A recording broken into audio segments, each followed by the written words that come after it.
नमस्कार। सब राम भक्तों को राम राम।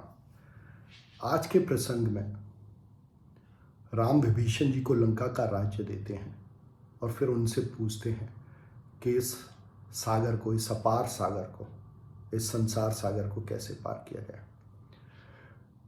सर्वप्रथम विभीषण जी राम से कहते हैं, उर कछु प्रथम बासना रही, प्रभु पद प्रीत सरित सो बही, अब कृपाल निज भगति पावनी, देहु सदा शिव मन भावनी।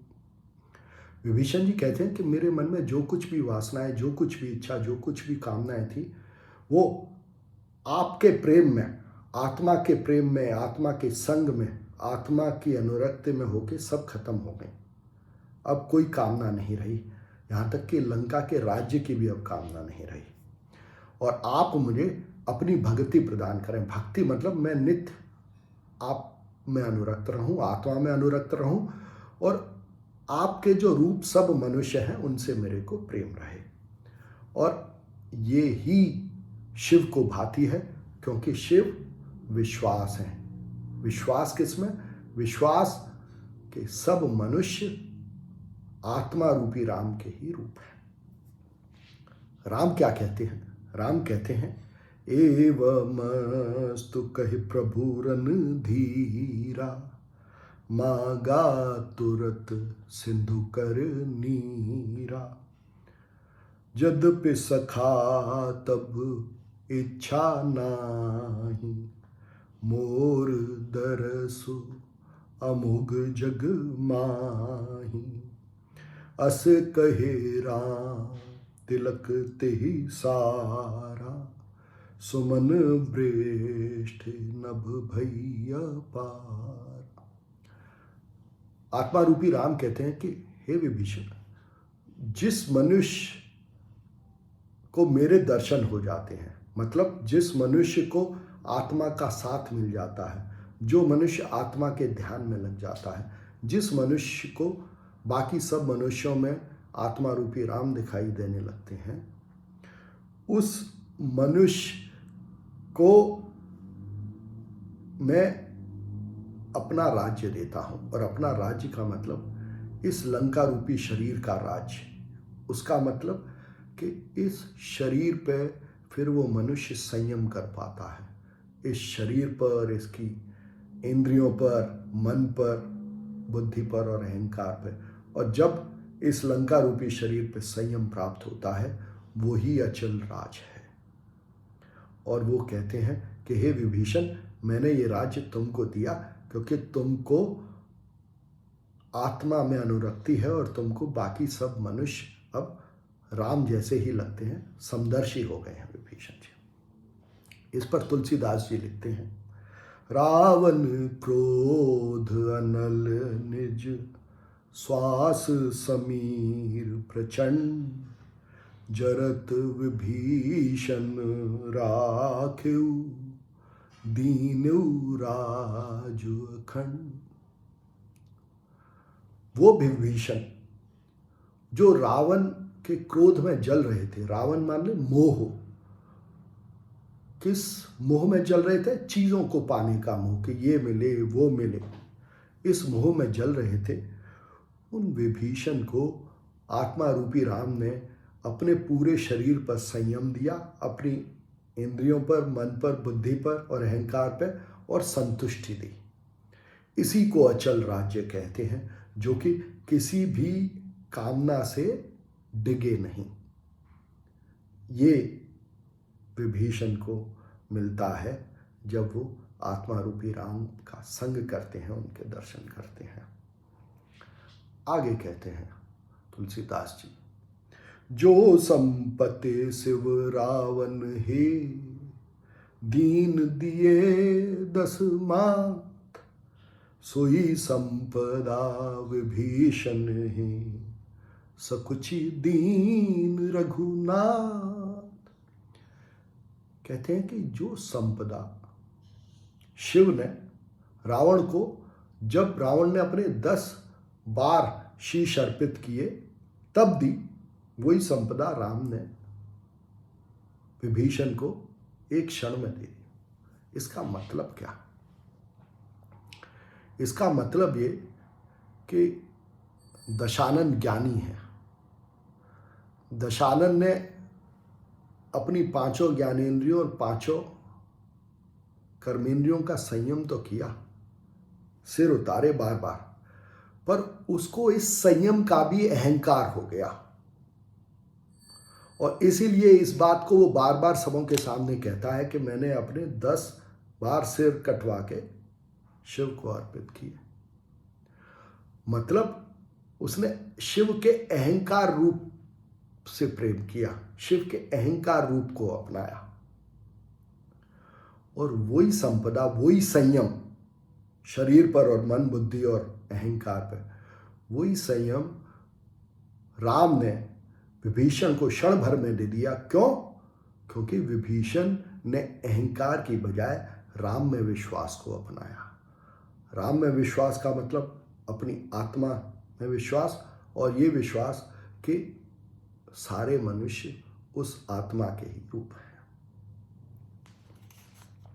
तुलसीदास जी एक बार और कहते हैं, अस प्रभु छाड़े भजहे जे आना, ते नर पशु बिनु पूछ विशाना। कहते हैं कि ऐसे प्रभु को, आत्मा रूपी राम को छोड़ के अगर मनुष्य का मन किसी और में चीज में लगता है, किसी और को वो भजता है, किसी और चीज को पाने की कोशिश करता है, तो उन मनुष्यों की भगवान के राज्य में पूछ नहीं होती, उनको पूछा नहीं जाता। पूछा तो विभीषण को जाता है, जिसकी राम में आसक्ति है, जिसका आत्मा के साथ संग है।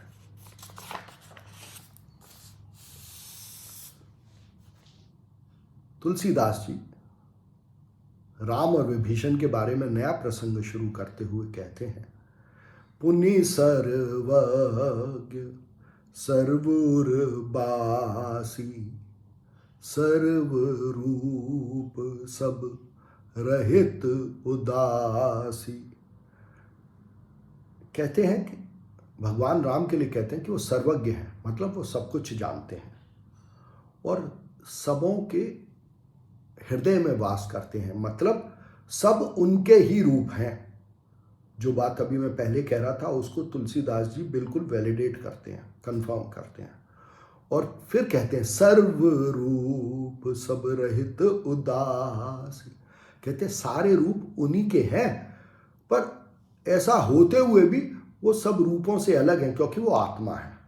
और रूप आत्मा से अलग कैसे है? क्योंकि रूप में अहंकार हो जाता है, इसलिए रूप आत्मा से अलग है, आत्मा अहंकार रहित है।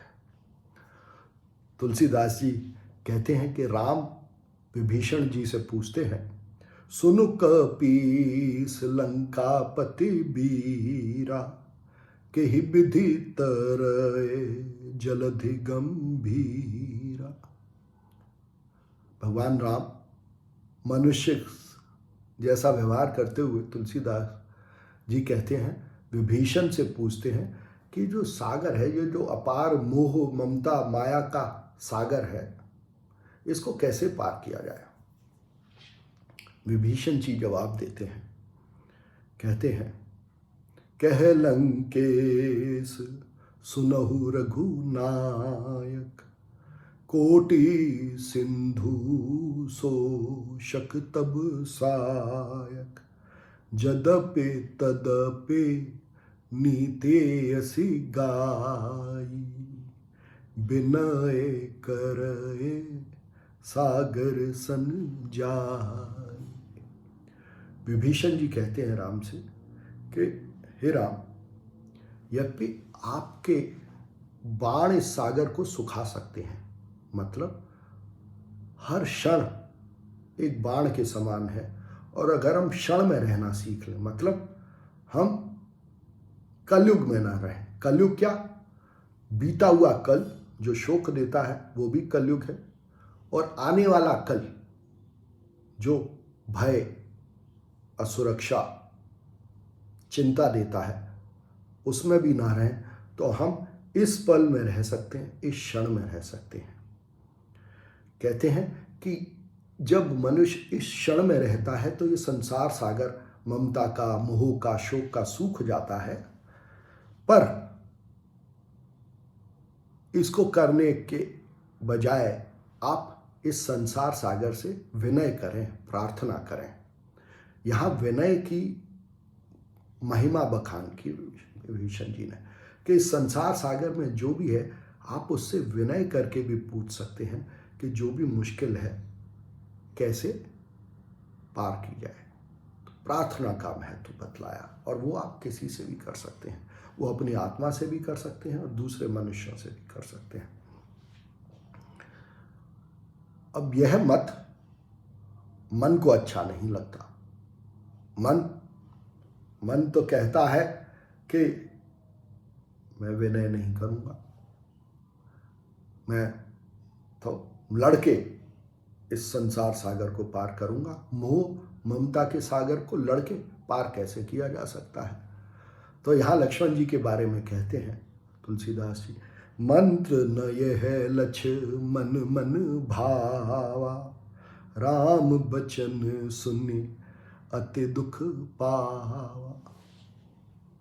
जब लक्ष्मण को दुख पहुंचा और लक्ष्मण ने राम से कहा कि ये तो उचित नहीं है, तो राम कहते हैं, सुनत बिहसे बोले रघुबीरा, ऐसे ही करब धरहु मन धीरा। राम लक्ष्मण से कहते हैं कि जैसा तुम कहते हो वैसे ही करेंगे, पर पहले विनय करके सागर से पूछ लिया जाए, ये कोशिश कम से कम की जाए। और फिर राम क्या करते हैं, प्रथम प्रणाम किन सिरु नाई, बैठे पुण्य तट दर्भ डसाई। तो राम इस ममता मोह रूपी सागर के तट पर उसको प्रणाम करके बैठ जाते हैं और प्रार्थना करते हैं। 3 दिन तक प्रार्थना करते हैं। क्या जब हम मुश्किलों में होते हैं हम दूसरों से प्रार्थना कर सकते हैं?